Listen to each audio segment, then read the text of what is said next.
নমস্কার বন্ধুরা, রিমার পাতা ব্লগে আপনাদের সবাইকে স্বাগত। আমি আজ মাংস কী করে বানাচ্ছি সেটাই আমি দেখাচ্ছি। আলুটাকে ভেজে নিচ্ছি, আমি একটু হলুদ দিলাম,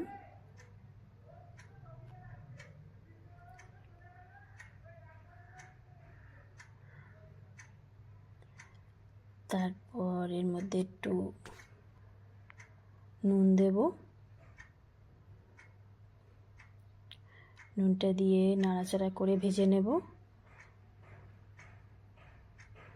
এবার কড়াইয়ে তেল দিচ্ছি, রিফাইন তেল আর সর্ষের তেলটা মিক্স করে করি, তাহলে সর্ষের তেলটা একটু কম লাগে আর আমাদের একটু রিফাইন তেলের গন্ধটা ভালোও লাগে, মাংসটা বেশ তেল তেল হয়।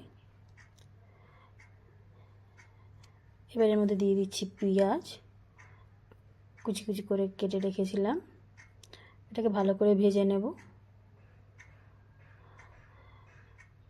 ভালো করে ভেজে নিতে হবে পেঁয়াজটাকে।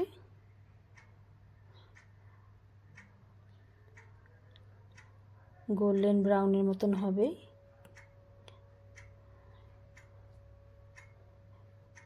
পেঁয়াজটা নেড়ে চেড়ে নিচ্ছি।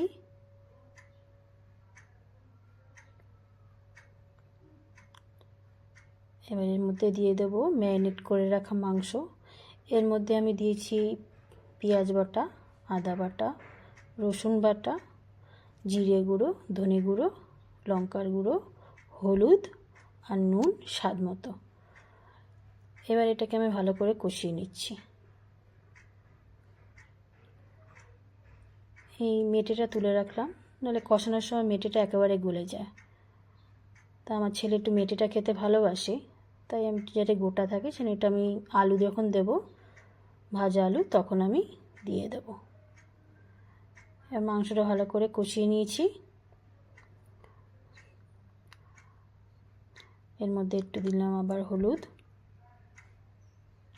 হলুদটা একটু কম লাগছিল তাই একটু হলুদ দিলাম।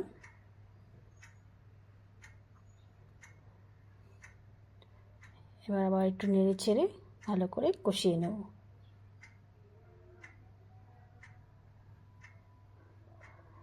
কষানো দেখুন প্রায় হয়ে গেছে, একটা লালচে রং এসে গেছে, মশলাটাও ভালো করে ভাজা হয়ে গেছে। এবার আমি এর মধ্যে একটু দেব কাসুরি মেথি। এটা দিলে কি মুরগির মাংসের গন্ধটা অতটা লাগে না, নাহলে মুরগির মাংসটা আলাদা গন্ধ থাকে, সেটা ভালো লাগে না। আমাদের তো ভালো লাগে না, ওই জন্য একটু দিই। আপনারা যেয়ে দেখবেন কাসুরি মেথি, তাহলে মুরগির মাংসের গন্ধটা লাগবে না। এর মধ্যে আমি একটু জল দিয়ে দিলাম, গরম জল।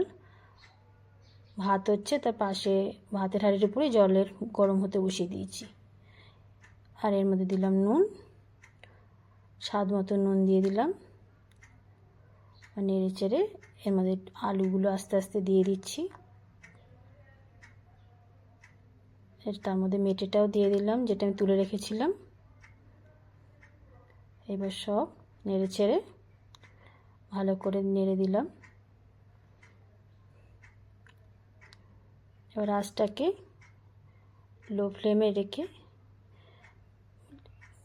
তারপরে আবার একটু মাঝখানে নেড়ে চেড়ে আমি ফ্লেমটাকে হাই করে দিয়েছিলাম। মাংস হয়ে গেছে। ভালো লাগলে সাবস্ক্রাইব করুন, লাইক দিন, নোটিফিকেশান অন রাখবেন যাতে না আমার আবার ভিডিও আপনারা দেখতে পান।